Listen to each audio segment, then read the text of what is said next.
Perdavimas nuo kosminės sąmonės. Tu esi aš esu tu. Tik mes esame skirtingose plotmėse, skirtingose išmatavimuose.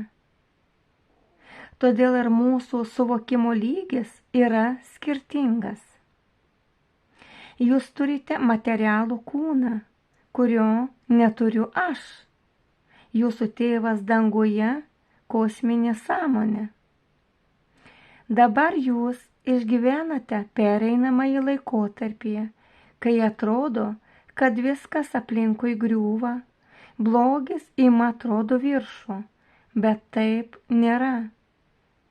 Taip išeina juoda ir sunki karma, susikaupusi žemėje. Tai aukščiausias teismas žemėje, už kosminės skolas, už karminės skolas. Tik už tai atsiskaitę, jūs galėsite palypėti aukščiau į šviesesnį pasaulį. Todėl, kad kažkur vyksta karai, tai rodo, kad ten yra labai didelės karminės skolos.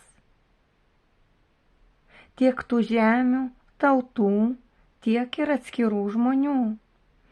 Ir nereikia dėl to piktintis, jeigu jūs nesate padarę kažkam labai blogą, tai jūsų tokie dalykai ir nepalies. Bet jeigu jūs kažkada žudėte, šaudėte, kankinote, privartavote, tada tikrai galite su tuo susidurti ir patys, dar šiame savo gyvenimo etape, šiame gyvenime. Tų žmonių, kurių yra švari karma, jų tai niekaip ir nepaliečia. Ir dabar arba jie būna išsiunčiami iš tų miestų šalių, arba būna perkeliami į saugias vietas. Taip dirba visatos karmos dėsnis.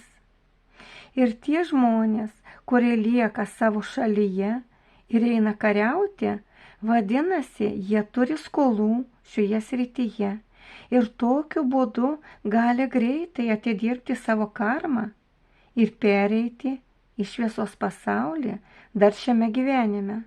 Arba po mirties pereis į šviesos pasaulį jau naujai gimę. Niekas negalės pakilti į šviesesnį gyvenimą, kol jis slegia sunkios karminės skolos. Supraskite, mėlyjeji, ką padarė kitam, geru ar blogu, visada grįžta tau atgal. Ir kol tos svarstyklės nebus išlygintos, negalėsite pakilti aukščiau. Žemėje yra daug žmonių, kurie atlieka tik programą ir jie sielų kaip ir neturi. Tai yra žmogus biorobotas. Jis daro tai, kas yra įrašyta jo programoje ir viskas.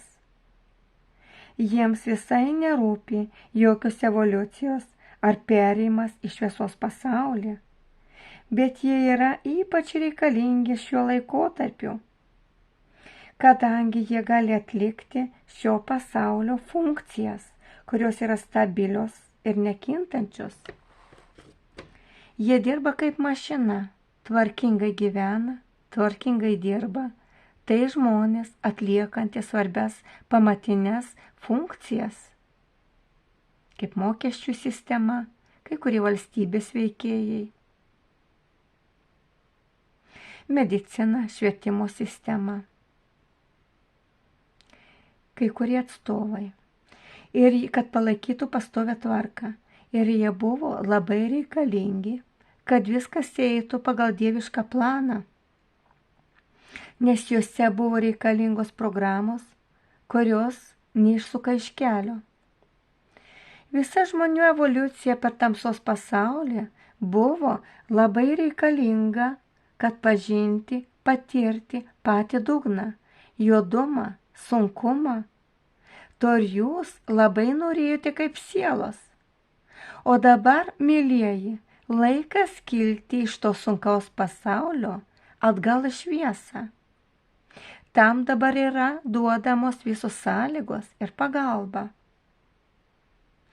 Nori kilti, evoliucionuoti, išreišk garsiai savo norą. Aš einu į šviesą, aš evoliucionuoju, aš renkuosi meilę ir šviesą. Ir jūsų angelai ir pagalbininkai suteiks jums tuoj pagalbą. Galima karmą atidirbti ir lengvesniu būdu. Užtenka permastyti savo gyvenimą ir suvokus momentą, kuriame darote kažkam skaudu, skriauda, priimti tai, suvokti, kad darėte netinkamai. Apgailestauti, apmąstyti, kad daugiau taip nebesielgsite ir paleisti tas sunkias energijas iš savęs. Kad palengvinti užduotį, duodu jums, mano kosminiai vaikai, šią praktiką. Su žodžiais. Dėkoju Dievui, Tėvui už šią patirtį. Priimu, gailiuosi, kad taip elgiausi. Daugiau to niekada nekartosiu. Paleidžiu šias sunkias energijas iš savęs, iš savo erdvių, kaip atitarnavusias. Dėkoju.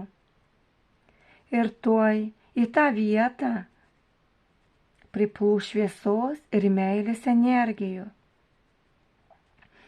Ir tas buvimas sunkių energijų, kurios pasišalino, nebetrauks į jūsų gyvenimą sunkių situacijų.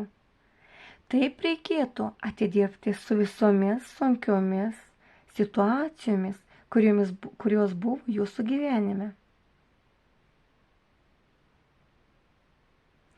Ir dar, mano mylimi kosminiai vaikai, būtų gerai, kad šiuo metu jūs daugiau dėmesio skirtumėte ne proto užgaidoms, o vis daugiau atsivertumėte į save, į savo sielos norus. Kūnas ir protas yra tik sielos įrankiai, su kuriais jie atėjo šią žemę. Bet įvyko taip, kad protas užgrobė viską ir jis tarnauja, ir viskas tarnauja tik jam, o siela yra giliai užspausta ir negali pasireikšti. Dėl to dažnai žmonės jaučia širdies skausmą, sielos skausmą, nes siela šaukiasi pasireiškimo. Kaip tai padaryti? Nuraminkite protą, tegul mintis nurimsta ir pradėkite bendravimą su savo siela. Ji gali būti nusilpusi, jeigu nemedituojate Dievo Tėvo šviesą. Todėl duodu labai reikalingą praktiką sielai sustiprinti ir atstatyti. Su žodžiais. Dieve Tėve, pripildyk mano širdį ir mano sielą meilės ir šviesos ir sustiprink mano sielą. Po tų žodžių jūs būsite pripildyti mano meilės ir šviesos.